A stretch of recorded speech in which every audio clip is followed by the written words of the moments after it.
અને લાગણી છે જો પ્રેમથી આપે તો ભલે, ના આપે તો પછી આપણે અમરાભાઈની કોઈ ઢોંટવું પડે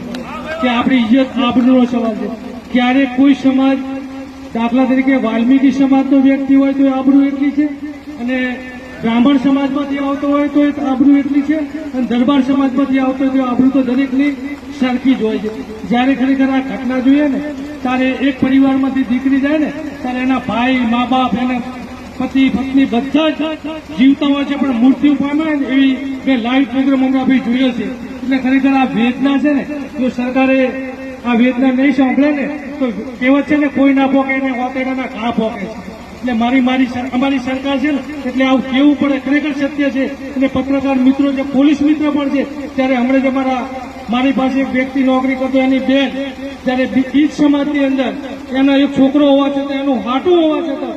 એનો હાટું એટલે 3 છોકરા, હવે એ છોકરી બીજા સાથે જતી રહે એના સમાજમાં પણ અહીંયા જઈએ ત્યારે પોલીસ સ્ટેશનમાં પોલીસ પણ મજબૂર હોય, પોલીસની જાતે જોઈએ ને ત્યારે પોલીસની આંખમાંથી પણ અમરાભાઈ પોલીસ પણ